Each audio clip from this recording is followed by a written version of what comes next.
Budget సందర్భాన ప్రత్యేక హోదా పైన కేంద్రము చాలా కీలకమైన రెస్పాన్స్ ఇచ్చింది. వాస్తవంగా ఇది ఆంధ్రప్రదేశ్ సంబంధించినటువంటి రెస్పాన్స్ కాదు, బీహార్కు సంబంధించింది. But still it holds true for Andhra Pradesh more or less. ఇటీవల ఆల్ పార్టీ మీటింగ్ జరిగింది. ఇందులో ఆంధ్రప్రదేశ్కు స్పెషల్ స్టేటస్ ఇవ్వమని వైఎస్ఆర్ కాంగ్రెస్ అడిగింది. There are 8 issues which we have raised in the all-party meeting. The first issue what we have raised is special category status, as Shobhana has pointed out.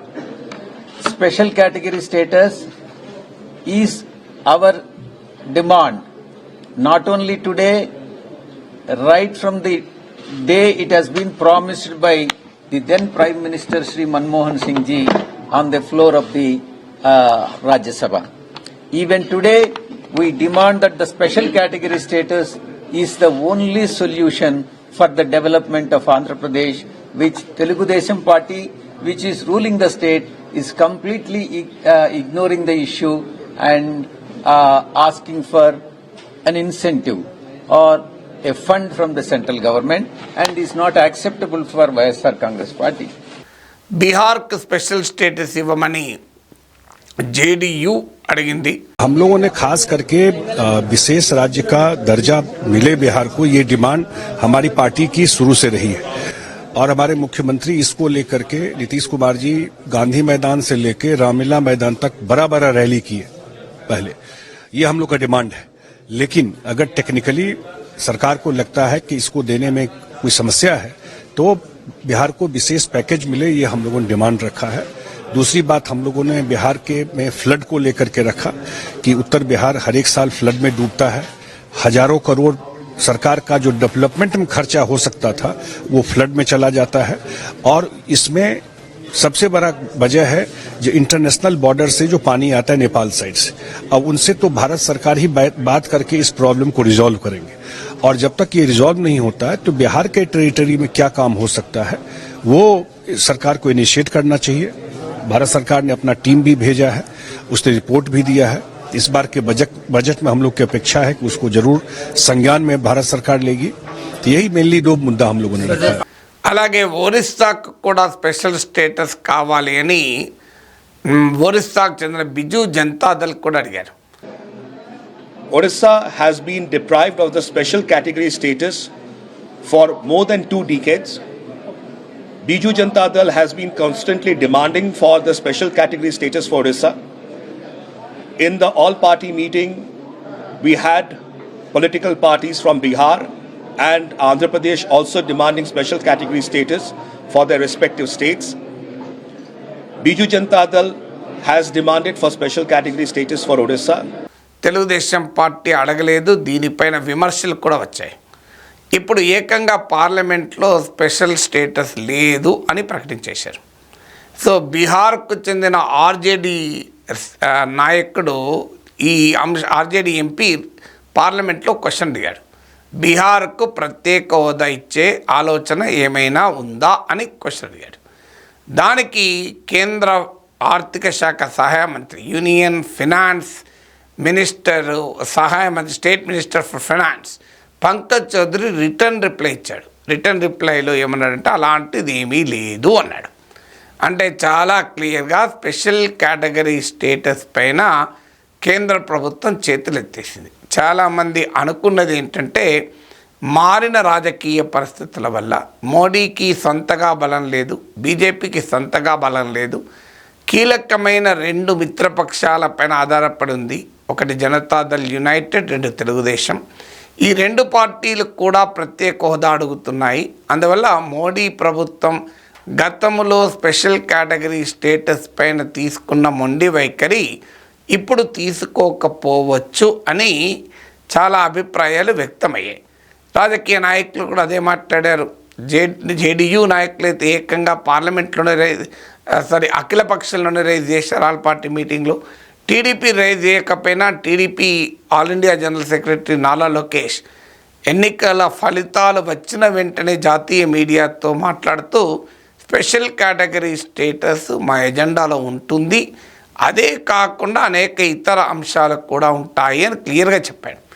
So special category status పైన ఇప్పటికైతే అఫీషియల్గా TDP వదులుకోలేదు. మనందరికీ గుర్తే ఉన్నది, 2018లో ఎన్డీఏకు TDP good bye చెప్పి మోడీ ప్రభుత్వం పైన no confidence motion పెట్టి ఎన్డీఏ నుంచి మంత్రులు, టీడీపీ మంత్రులు వైదొలిగిన దానికి కారణం ఏంటి?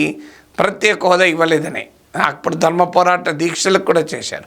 ఇప్పుడు ప్రత్యేక హోదా అనే డిమాండు విషయంలో బీజేపీ అప్పుడేమన్నదో ఇప్పుడు అదే అంటుంది. అంటే 2018లో కూడా మేము ఇవ్వమన్నారు. అప్పుడు టీడీపీ ఎన్డీఏ నుంచి బయటికి వచ్చి మోడీ ప్రభుత్వం పైన నో కాన్ఫిడెన్స్ మోషన్ పెట్టింది. ఇప్పుడు కూడా మళ్ళీ అదే చెప్తోంది. ఇప్పుడు టీడీపీ ఏ రకంగా రియాక్ట్ అవుతుందో చూడాలి. మరి అప్పుడు నో కాన్ఫిడెన్స్ మోషన్ పెట్టి ఇప్పుడు కాన్ఫిడెన్స్ ఎలా ఉంటుంది? ఆ ఇష్యూ అదే కదా. అప్పుడు ఎన్డీఏలో బయటకు వచ్చి ఇప్పుడు ఎన్డీఏలో ఎలా ఉంటారు, మరి స్పెషల్ కేటగిరీ స్టేటస్ ఇవ్వకపోయినా అనే పొలిటికల్ క్వశ్చన్ అనివార్యంగా టీడీపీకి వస్తుంది. అయితే అప్పుడు 2014లో చంద్రబాబు నాయుడు అయినా 2019లో జగన్మోహన్ రెడ్డి అయినా ఒక విషయం చెప్పి తప్పించుకున్నారు. మేమేం చేయగలుగుతాం, ఎన్డీఏకు సొంతగా మెజారిటీ ఉంది, మా పైన ఆధారపడి బీజేపీ లేదు కదా, ఉంటే గ్యారంటీగా స్పెషల్ కేటగిరీ స్టేటస్ తెచ్చేవాళ్ళము అని స్టేట్మెంట్ ఇచ్చారు. కానీ ఆచరణలో ఇప్పుడు అవకాశం కూడా ఉంది. ఎందుకంటే 293 మెంబర్స్ ఎన్డీఏకు ఉన్నారు. ఇప్పుడు ఆంధ్రప్రదేశ్కు చెందిన ఎంపీలు మొత్తం కూడా అవసరం లేదు, జనసేన కూడా అవసరం లేదు, టీడీపీకి చెందిన 16 మంది, అలాగే మీకు జేడీయూకు సభ్యులు ఇద్దరు ఎన్డీఏకు మద్దతు ఉపసంహరించుకుంటే మోడీ ప్రభుత్వం పతనం అయిపోతుంది, మోడీ ప్రభుత్వం అధికారంలో కూడా ఉండదు. సో ఇంతటి అద్భుతమైన అవకాశం వచ్చినా కూడా ప్రత్యేక హోదా పైన మిత్రపక్షాలైన జేడీయూ టీడీపీ మాట కన్నా బీజేపీ మాటే నెగ్గుతోంది. బీజేపీ ఏం చేయాలో అదే చేస్తుంది. అయితే అప్పటికే జేడీయూ నాయకులు మాకు ప్రత్యేక హోదా ఇవ్వలేకపోతే కనీసం ప్యాకేజ్ అయినా ఇవ్వండి అన్నారు. బహుశా తెలుగుదేశం పార్టీ కూడా ఈ ప్యాకేజీకే అడ్జస్ట్ అవుతుంది అనుకుంటాను. ఎందుకంటే 2018కి ముందు ఒక దశలో ప్రత్యేక హోదా కన్నా ప్యాకేజీ ముద్దు అని చంద్రబాబు నాయుడు వాదించారు కూడా. ప్రత్యేక ప్యాకేజ్ ఇచ్చినందుకు అరుణ్ జైట్లీ కృతజ్ఞతలు కూడా ఆంధ్రప్రదేశ్ అసెంబ్లీలో చెప్పారు. తర్వాత జగన్మోహన్ రెడ్డి ప్రత్యేక హోదా అంశాన్ని పట్టుకుని మోడీ ప్రభుత్వం పైన నో కాన్ఫిడెన్స్ మోషన్ పెట్టి మీరు ఎన్డీఏ నుంచి బయటికి రండి అని డిమాండ్ చేస్తే ఎన్నికల్లో ఇదొక నష్టం కలిగిస్తుందేమో అన్న భయంతో ఎన్డీఏ నుంచి అదే అంశం పైన టీడీపీ వెనక్కు తగ్గింది. సో ఇప్పుడు మరి వైసీపీ కూడా ఇదేళ్ళు ఏమీ చేయలేదు కనుక అంత పొలిటికల్గా ఎక్స్ప్లోజివ్ కాదనుకుంటారో తెలియదు. సో ప్రత్యేక హోదాకు మొదటి నుంచి ఏంటి అసలు ఈ ప్రత్యేక హోదా చరిత్ర ఏంటి, దీనివల్ల ప్రయోజనం ఏంటి కూడా ఈ సందర్భంగా మనం అర్థం చేసుకోవాలి. ప్రత్యేక హోదా అనేది 1969 నుంచి స్పెషల్ కేటగిరీ స్టేటస్ అనే కాన్సెప్ట్ వచ్చింది. 5th finance commission special category status గురించి రాజ్యాంగంలో ఎక్కడా లేదు, కాన్స్టిట్యూషన్లో ఎక్కడా లేదు. బట్ 1969లో గాడ్గిల్ ఫార్ములా ద్వారా రాష్ట్రాలకు నిధులు ఎలా కేటాయించాలి, అప్పటిదాకా రాష్ట్రాల స్కీముల ఆధారంగా డబ్బులు ఇచ్చేది కేంద్రం. కానీ మొదటిసారిగా 1969లో స్టేట్స్కు కేంద్రం ఇచ్చేటువంటి డబ్బులకు డివల్యూషన్ ఫండ్స్ అంటారు, వీటికి ఒక ఫార్ములాను రూపొందించాడు గాడ్గిల్ ఫార్ములా. ఆ ఫార్ములా రూపొందించే సమయంలో సెంట్రల్ అసిస్టెన్స్ను 2 రకాలుగా వర్గీకరించారు. 30% మొదలు ప్రియారిటీగా స్పెషల్ కేటగిరీ స్టేట్స్కి వెళ్తాయి, మిగతాయి మాత్రమే అన్ని రాష్ట్రాలకు వెళ్తాయి. మరి దీనికి ఏ క్రైటీరియా ఏంటి అన్నప్పుడు క్రైటీరియాను national development NDC national development council recommend చేయాలి. క్రైటీరియా ఏంటంటే దీనికి కొన్ని నిర్దిష్టమైన కాంక్రీట్ కండిషన్స్ పెట్టారు. 1 హిల్లీ ఏరియాగా ఉండాలి, కొండ ప్రాంతం. 2 ట్రైబల్ పాపులేషన్ ఎక్కువ ఉండాలి. 3 జనసాంద్రత లో పాపులేషన్ డెన్సిటీ, జనసాంద్రత తక్కువ ఉండాలి. 4 స్ట్రాటజిక్ ఏరియాలు అంటే బార్డర్ ఏరియాస్లో పొరుగు దేశాలకు సరిహద్దులో ఉండే వ్యూహాత్మకంగా కీలకమైన దగ్గర ఉండాలి. 5 ఆర్థికంగా బాగా వెనుకబడినటువంటి ప్రాంతాలై ఉండాలి. 6వది అన్వయబుల్ ఫైనాన్సెస్ అంటే రాష్ట్రానికి వనరులు సమీకరించుకునగలిగే సామర్థ్యము లేకుండా ఉండాలి. అంటే ఫిజికల్గానే అక్కడ ఉన్న కండిషన్స్ వల్ల ఆ వనరులను సమీకరించుకునే పరిస్థితి ఉండకూడదు. ఈ క్రైటీరియా కింద 11 రాష్ట్రాలకు స్పెషల్ కేటగిరీ స్టేటస్ ఇచ్చారు. అవి నార్త్ ఈస్టర్న్ స్టేట్స్, అలాగే జమ్మూ కాశ్మీర్, ఉత్తరాఖండ్, హిమాచల్ ప్రదేశ్, ఇలా అస్సాం, మణిపూర్, మేఘాలయ ఇలా ఈ స్టేట్స్కు కలిపి ఈ స్పెషల్ కేటగిరీ స్టేటస్ ఇచ్చారు.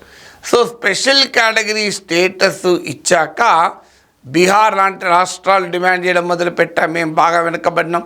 ఆంధ్రప్రదేశ్లో ఎప్పుడైతే రాష్ట్రాన్ని విడగొట్టారో సీమాంధ్ర ప్రజల కోరిక అభిష్టానికి భిన్నంగా వాళ్ళ అభ్యంతరం చెప్పినా, హైదరాబాద్ లాంటి రాజధాని కోల్పోయినప్పుడు రాజ్యసభలో బీజేపీ నాయకులు వెంకయ్య నాయుడు, అరుణ్ జైట్లీ అలా కాదు మీరు ఆంధ్రప్రదేశ్కి ఏమైనా చెయ్యాలి అన్నప్పుడు అప్పటి ప్రధాని మన్మోహన్ సింగ్ మేము 5 ఏళ్ల పాటు ప్రత్యేక హోదా ఇస్తాము అని ప్రకటించారు. దాన్ని 10 ఏళ్ళు చేయాలని డిమాండ్ చేశారు. లాస్ట్కు మేము అధికారంలోకి వస్తే 15 ఏళ్ళు చేస్తామని ఎన్డీఏ నేతలు వెంకన్న సాక్షిగా ప్రమాణం చేశారు. కానీ 2014లో మోడీ అధికారంలోకి వచ్చినప్పటి నుంచి ప్రత్యేక హోదా సాధ్యం కాదు అని చెప్తూ వచ్చారు. దానికి ప్రాతిపదిక ఏంటంటే 14th finance commission report coat చేస్తున్నారు. 14th ఫైనాన్స్ కమిషన్ బీహార్కి ఇవ్వద్దని, ఆంధ్రప్రదేశ్కి ఇవ్వద్దని ఎక్కడ అనలే. 14th ఫైనాన్స్ కమిషన్ అన్నది ఏంటంటే మీరు ఇప్పుడు కొత్త ఫార్ములా మేము సజెస్ట్ చేస్తున్నాం. అంతకుముందు 32% రాష్ట్రాలకు కేంద్ర వనరుల్లో 32% ఇచ్చేవాళ్ళం, ఇప్పుడు 42% ఇస్తాం ఇక నుంచి. అందువల్ల ఇక స్పెషల్ కేటగిరీ స్టేటస్ అనేది రిడెండెంట్, ఇర్రెలవెంట్ అని చెప్పి తీర్మానం చేశారు.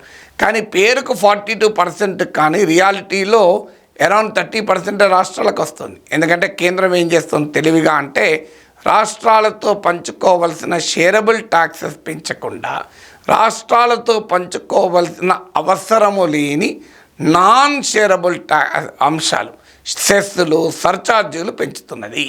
సో ఈ పరిణామం ఎప్పుడైతే వచ్చిందో 42%కు పెంచినట్టు కనబడ్డా ఆ రియాలిటీలో అరౌండ్ 30% వస్తుంది. అందువల్ల ఈ స్పెషల్ కేటగిరీ స్టేటస్కు 14th ఫైనాన్స్ కమిషన్ ఇర్రెలవెంట్ అన్నది కనుక ఇక మేము దానికి ఇవ్వము అనే వైఖరి కేంద్ర ప్రభుత్వం తీసుకోవడం మొదలుపెట్టింది. అయితే రాజకీయాల్లో, ప్రజాస్వామ్యంలో ఏది అసాధ్యం కాదు. ఇప్పుడు ఎవరనుకున్నారు ఆర్టికల్ 370 రద్దు అయ్యేదాకా ఆర్టికల్ 370ని ఎవరు ముట్టుకోలేరు అన్నారు. మోడీ ముట్టుకోలేదా? సో అందువల్ల రాజకీయాల్లో ఏది అశాశ్వతం, ఏది పర్మనెంట్గా ఉండదు. Yes, you can always, if కేంద్రం కనుక తలుచుకుంటే ఇప్పటికైనా ఆంధ్రప్రదేశ్కి ప్రత్యేక కేటగిరీ స్టేటస్ ఇవ్వచ్చు. అయితే మేము ఇవ్వము, బీహార్కు ఇవ్వడం లేదు అని ప్రకటించేశారు.